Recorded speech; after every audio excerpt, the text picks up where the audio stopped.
What happens when obsession, heartbreak, and revenge collide on a deserted road? Buckle up, because Season 2 of The End of the F-ing World takes us on a wild ride you won't forget. Hey everyone! Welcome back to Movie Recaps Hub podcast, where we dive deep into the twists, turns, and unforgettable moments of your favorite films and series. Today we're unpacking every beat of The End of the F-ing World Season 2. Grab your headphones, settle in, and let's get started.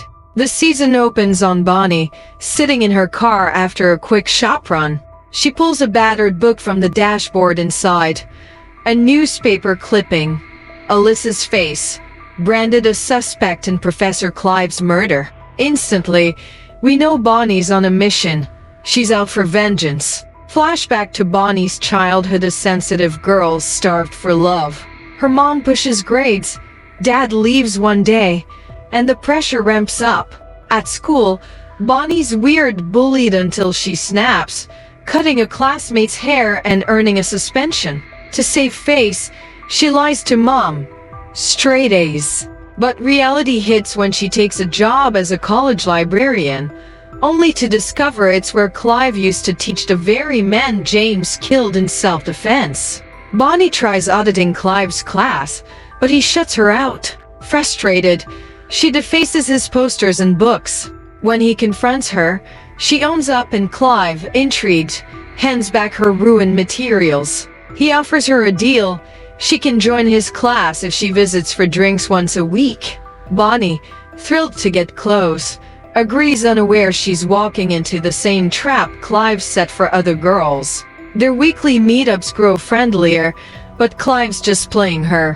One night Bonnie spots him with another girl. Furious, she waits until the student leaves and confronts Clive, who lies, saying the girl threatened him. Fueled by rage, Bonnie uses her car as a weapon, hitting the girl and leaving her wounded. She calls an ambulance on the victim's phone and turns herself in, landing in jail. In prison, Bonnie receives a book from Clive with "I love you" scrawled inside. He never sends a reply to her letters. When one final letter returns, she hears he's died. Shocked and heartbroken, Bonnie wakes a single-minded drive. Find James and Alyssa. Switch over to Alyssa, now living with Mom and Aunt Lee after her stepfather leaves. Numb since James vanished, she picks up shifts at her aunt's cafe. She meets Todd, easy company who helps fill the emptiness. They grow close, share intimate moments, and in a moment of detachment, Alyssa asks Todd to marry her. Surprisingly, he says yes, and they dive into wedding plans. As the big day nears, Alyssa finds an envelope in her mailbox containing a single bullet with her name on it. Chills run down her spine. At work, she notices the same car parked outside all day unmoving. By evening, fear wins. She bolts outside and yanks the car door open. Shocked, James is alive. A flashback. After being shot, James fights for his life in the hospital under guard. Clive's recordings of other victims clear James's name self-defense. During recovery, Alyssa's mother demands he write a breakup letter, forcing his hand. Guilt-ridden, he agrees. With surgeries behind him, James rebuilds his bond with his father until a fatal heart attack kills Dad during a bowling trip. Unable to face home, James lives in his car. After finding a bullet addressed to him, James follows crumbs to Alyssa's cafe. He sees her with Todd engaged and married in spirit. His heart aches, but he can't look away. Alyssa, torn, climbs into James's car in her wedding dress. They share a tense reunion. She confirms she went through with the wedding but ran away. Over dinner at a roadside diner, nostalgia and tension swirl. A parking mishap lands them at a tow yard. James decides to break in and reclaim his car. Adrenaline rekindles their bond. Meanwhile, Bonnie has stalked them, even sabotaging their tire. She jumps into their car under the guise of needing help. Stranded together, the three trek to a rundown motel. At the motel, Bonnie pays for the rooms. Her thank you hides ulterior motives.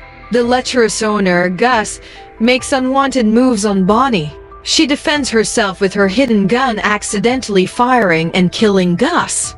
A staghorn on the wall injures her, and she collapses.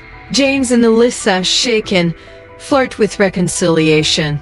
But old wounds open. Alyssa accuses James of betrayal.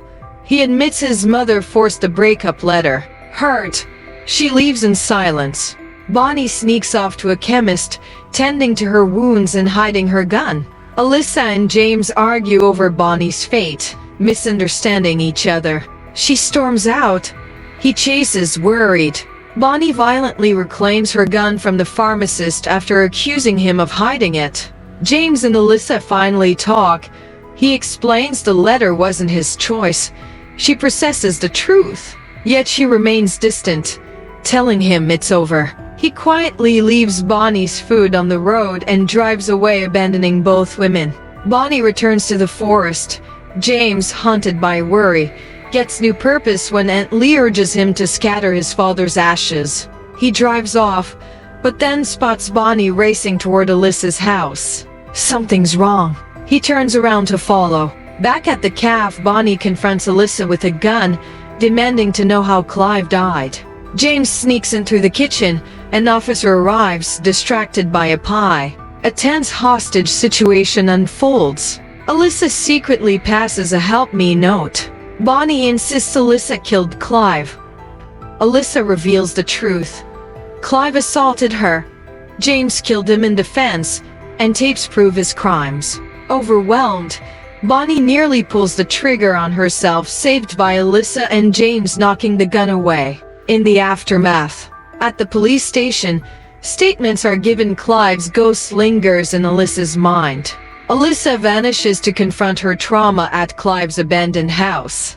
James follows, finds her, and they scatter his father's ashes at his parents' first meeting spot. Over a quiet meal overlooking the mountains, Alyssa confesses she heard James say "I love you" that day outside the tow yard. He admits it was real and she feels the same. Hand in hand, they sit in peaceful silence as season 2 draws to a close. And there you have it, every twist, every heartbreak, every flash of hope in the end of the F-ing World Season 2. If you loved reliving these moments, smash that like button, share your favorite scene in the comments, and don't forget to subscribe for more deep dive recaps right here on Movie Recaps Hub Podcast. Thanks for listening, and I'll catch you next time. Stay cinematic.